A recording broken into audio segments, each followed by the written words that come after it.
Nah, jadi ring miskin sesabar lain rege miskin nyam nyam orang tak andi sesabar ahli ibadah nikah ngadaan bandreng soki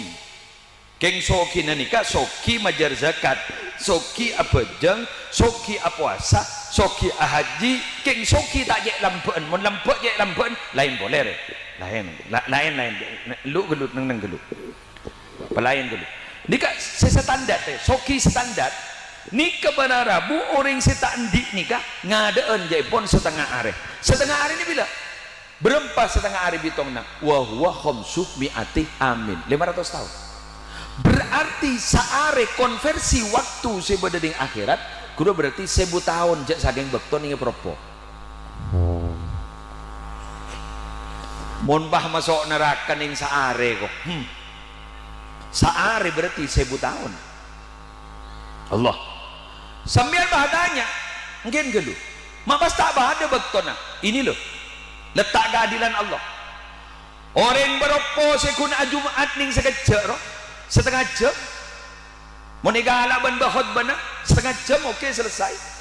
orang beropo sekun asolat duhur 5 menit 10 menit asar 10 menit mundapa 5 menit paling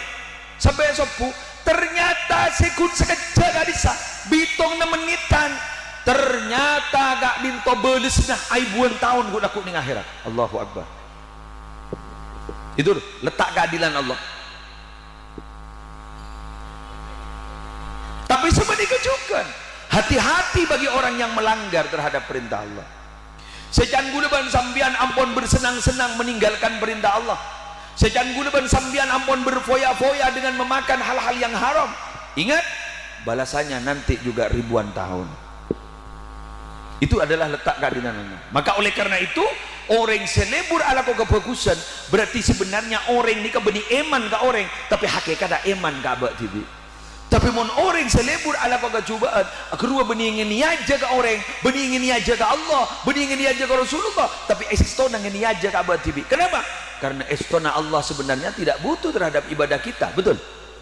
Dan Allah tidak merasa terganggu terhadap perbuatan maksiat kita tapi sebenarnya kita yang menganiaya diri kita sendiri mangkan duana Rabbana dzalamna anfusana wa illam taghfir lana wa tarhamna lanakunanna minal khasirin jangan pernah kita menyalahkan Allah jangan pernah kita menyalahkan Rasulullah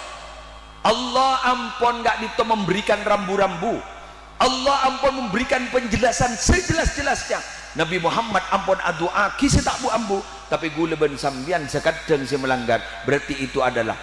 risiko harus kita tanggung sendiri